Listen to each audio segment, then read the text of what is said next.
Anybody want to know who's the dude with the shirt up here? I'm one of your speakers. I'll be speaking on Sunday, but I'm here to introduce somebody. When I started in network marketing 21 years ago, at the age of 7, I started a long time ago. I was told that if you wanted to be successful, you had to find somebody who has what you want and do what they do. You follow me? In other words, you needed to follow success. Copy what successful people do. Duplicate what successful people do. The biggest earners have the biggest libraries. How many of you heard that? Okay, so you guys are obviously here. You're studying success. Good for you. If you were a surfer, you'd probably have Surfer Magazine, right? If you were into being fit, you'd probably have Men's Fitness or Women's Fitness. If you want to know what dudes do or what dudes are like, you'd probably have Cosmopolitan. Right? I read that, try to figure out what we're all about. If you're in network marketing, what do you read? Networking Times. I've been in network marketing 21 years, and as long as this publication's been in existence, I have been a subscriber.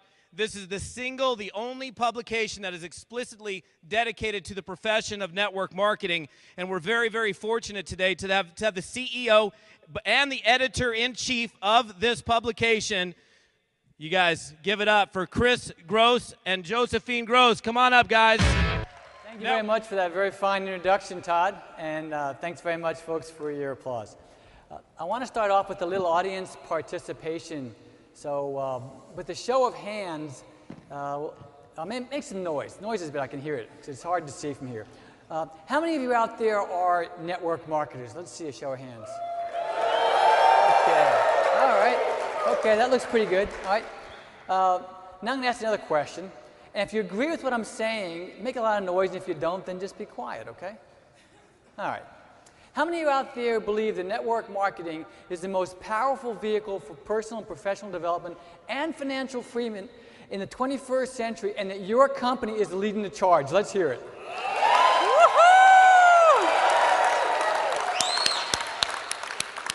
Okay, that's good. I get it. All right, now I'm going to ask another question that's going to sound vaguely familiar with one subtle difference. See if you can pick up on it.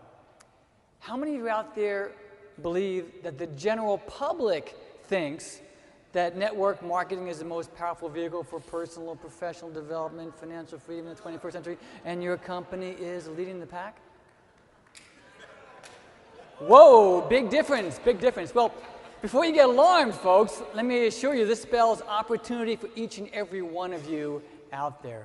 See, people in this emerging and this evolving economy are being downsized, right-sized, some are being capsized. They're being re-engineered, summarily fired. And you folks have the perfect antidote for job insecurity in this economy. You have a business model that works with a system that's flawless. Give yourselves a hand for your decision to join network marketing.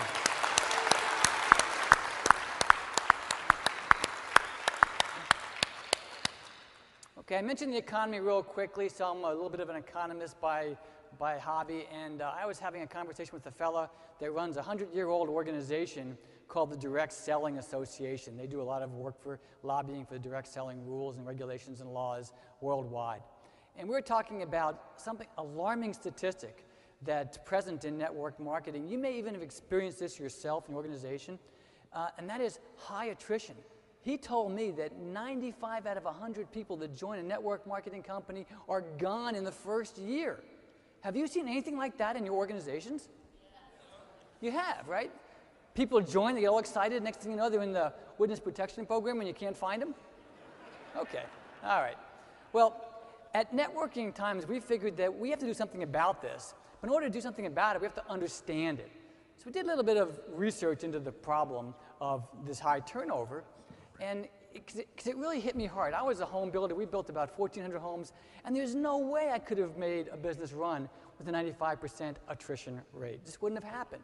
So we spent some time looking around, and we found something that was really surprising. We found that the reason people join and the reason that they quit is identical.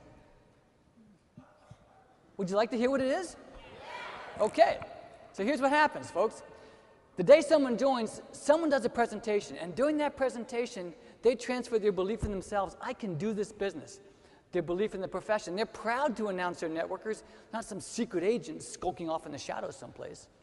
And their belief in the company and the company's products. They take that belief and they transfer it to the new person. And the new person gets it.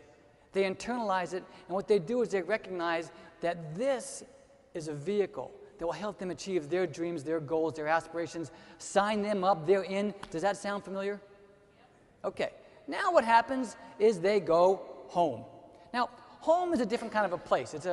Some competing perspectives exist at home. Like you did what? You can't sell, you can't think. What happened to you? You just joined this thing, you're so weak you fall for everything. It's a pyramid scam, a Ponzi scam. What were you thinking again? And to say there's a chink in the armor is to put it mildly. So what happens, in fact, folks, is that belief level from home trumped that newfound belief, and it's gone. And as a result, you may not know about it for 24 hours or 24 weeks or the end of the year when the renewal comes up, but these people are on their way out the door, and that's what contributes to the high attrition rate. So what is it that gets people in and gets them out, folks? It's transfer of belief. So if we're going to make a difference and put a dent in this, we have to accelerate the belief-building process, and that's exactly why we created Networking Times. It's a device, it's a structure that's put together specifically and strategically to accelerate the belief-building process. And to give you a little bit more insight about how that actually works, I'm going to hand the stage over to my wife, the editor-in-chief, Dr. Josephine Gross. Josephine. Thank you. Well, as the first female here in the front of the room, I would like to first acknowledge and commend all the women that are present here. Guys, can you give them a hand? Let's hear it for the women. All right.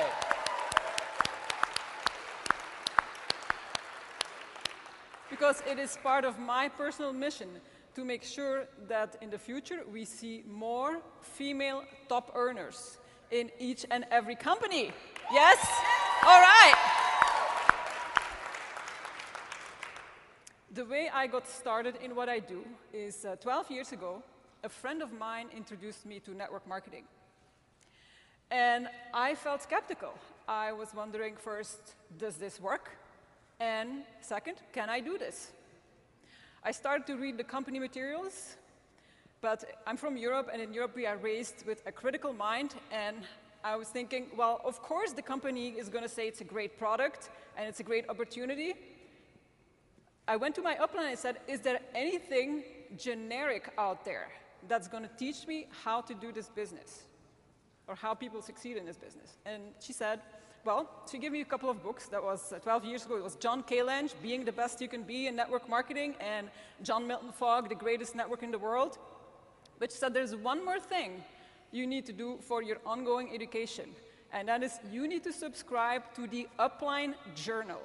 Now, has anyone here been in the business long enough to remember the Upline Journal? Yes? I see a few hands. Great. Okay. So I signed up for Upline. I left my information on the voicemail. We didn't have internet at home back then yet. And so when I went to my first company training, the first thing I did was, well, during the break, I went to the booth area, and I looked for the Upline booth because I wanted to pick up my first issue. And that's where I met Chris, who back then was the CEO of Upline. And we don't have too much time, so I'll just say, after a brief but memorable conversation, we decided to have dinner together, and we got married. No excuses, folks. So he was a very good recruiter. So now all of a sudden, I found my life mission. I started working for Upline first as a circulation manager and then as an editor. And Upline eventually evolved into Networking Times. We founded Networking Times just about 10 years ago. And as editor-in-chief, I love what I do. So how many people here in the room are familiar with Networking Times? Okay. Quite a few already. Okay.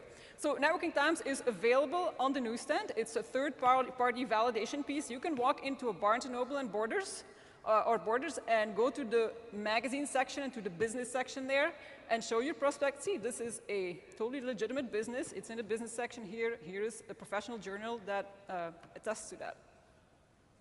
So my favorite part about putting the magazine together is, well, the body of the magazine is really what we call our master networker stories, which is we interview top leaders in the profession from all over the world, and we ask them, how did you get started?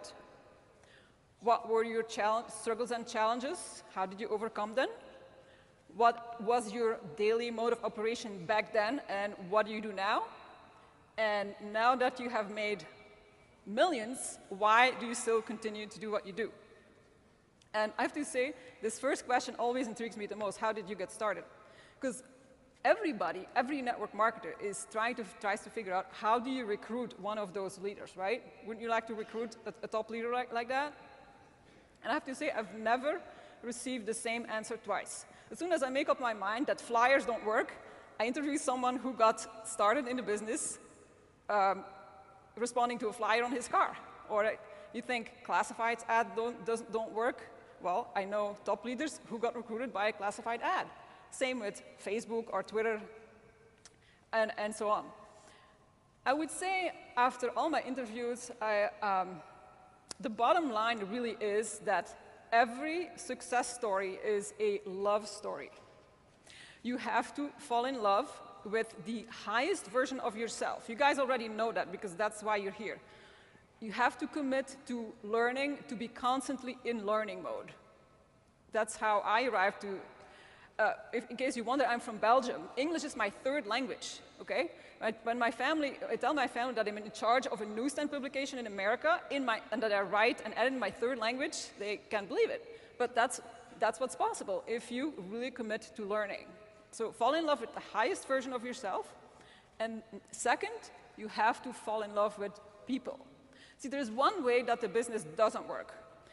Sometimes when we're at an event, I'll talk to a young person and they say, I found that this company is going to be great. I think it's a great vehicle. I'm just going to do this for a couple of years, and then I'm going to be free to do my passion, which is windsurfing and whatever it is. Well, out of all the people I've interviewed so far, this has never worked once. You really have to fall in love with the business and let it get to your heart and really fall in love with helping people achieve their dreams. So that's really what I learned. So the Master Networker Stories is the bulk of Networking Times. And we have our departments, and each issue is dedicated to a theme. Because part of our mission is to really help people become more professional as networkers so that we can eventually take this business model mainstream, okay? That's why we have a theme, and based on the theme, we interview someone from the mainstream public, and we choose them based on a special skill or accomplishment that they have that network marketers can learn from. Example, our Gen Feb issue of 2010 was on creating culture, okay? So we interviewed Southwest Airlines, the ex-president Colleen Barrett of Southwest Airlines. Now, you think we can learn something from the way Southwest Airlines does customer service? In the same issue, we interviewed Tony Shea from Zappos.com. Can we learn something from the way they do their customer service? Yes, so there's always two personalities from the mainstream, that are very famous that then will relate what they do, what they do well to network marketing. And our publication is becoming more and more global as network marketing really is reaching the world. The way we put it together is we have a weekly conference call with people from all over, represented by already 4 continents, and is growing, and that's where we discuss together what the theme should be and the people to feature. So the leaders are not just American leaders, they're really leaders worldwide. And so that's, we really took it up a notch, and I'm even more excited about what I do because we feature people from, from Africa, from the Middle East. So just to give you a little illustration about that. Chris and I just came back from Malaysia just last week. And we were at an event that had 9,000 people from 60 countries, and we were 2 of only 5 Americans. okay? And that's where I really get passionate about what I do and about my purpose, which is to help take network marketing mainstream, because I believe that the principles that we teach and learn in network marketing, which are cooperation and servant leadership and self-empowerment and personal accountability and abundance thinking, right? We know that in order to get a bigger piece of the pie, we just need to make the pie bigger, right? So if the economy at large would adhere more to these principles that we teach and that we apply, do you think we would have a different world?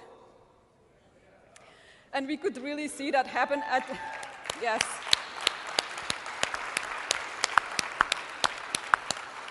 We could really see that happen in a sort of a microcosm where we were at that event. All these countries that are represented in the media as always fighting, you know, political tensions, social tensions, religious tensions, and all these people were coming together. And the theme of the event was, "We are one."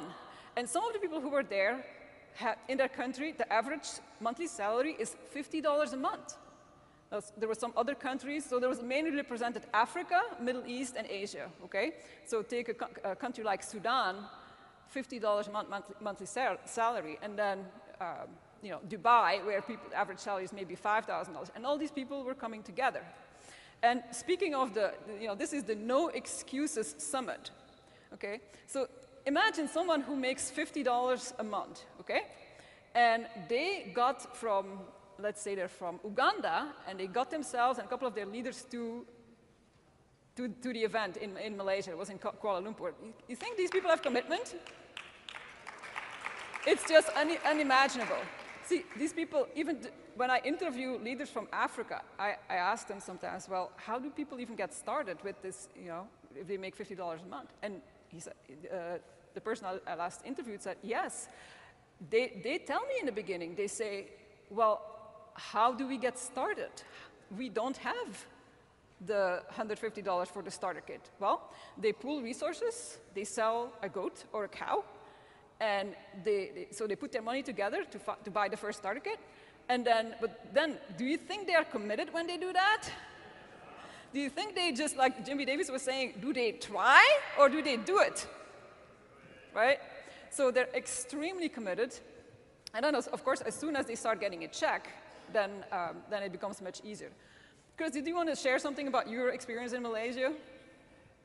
I can say that the theme of this event here is no excuses. And had any of you been with me and heard this fella from Indonesia explain what it was like to get involved in this business, you'd understand that we cannot come up with excuses that make any sense.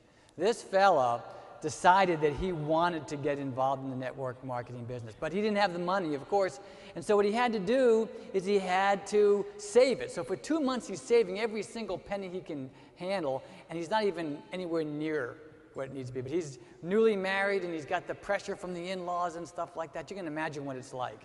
You know, the in-laws just don't think he's measuring up to the grade. He's get a real job. Give this thing up, and he couldn't do that. So he convinced, get this, his mother-in-law to give up her necklace. He could hawk it to get the money for the starter kit so he could get this business going. And that wasn't enough either. He had to go back to his dad, and he had to borrow his dad's TV so he could sell it so he could get enough money for the starter kit. When he got that starter kit, he started into the business. And he replaced his income in 2 months and paid everybody back. He was making $500 a month and living like a king. But that wasn't enough. He kept going. He got $1,000 a month. And then he got $1,000 a week. And then he got $2,000 a week. And now he's making $5,000 a week. And he's just living large, to say the least. One of the big leaders from the company was coming into his little village. It took a caravan of 30 cars 3 hours to get there from the airport. And as they go through all these jungles and stuff, all of a sudden they come into this clearing, and there's this little town there, and there's big pictures of this guy they're bringing in to speak. And they had put together 5,000 people to hear them at this event. Talk about excuses. These guys got no excuses, and these guys have no excuses because they're not complacent. They don't feel like they've made it like we do here in North America. What they feel like is this is an opportunity that I cannot afford to let get by. The quality of my life depends upon it. And my dreams will be built in this network marketing company. So, transfer belief. Belief is crucial. I implore with you, folks, take advantage of all the information you have here. Build that belief and get that belief going throughout your culture. We're here to help. We'll be at the booth the rest of this weekend. If Thanks I very can much for ask your one time. last thing, maybe, one last thing? is these people may not have a car, or they may only make $50 a month, but they do have internet. So listen to everything you will be learning here, because if you can use the internet properly, the world is your oyster. Thank you very much. Thank you.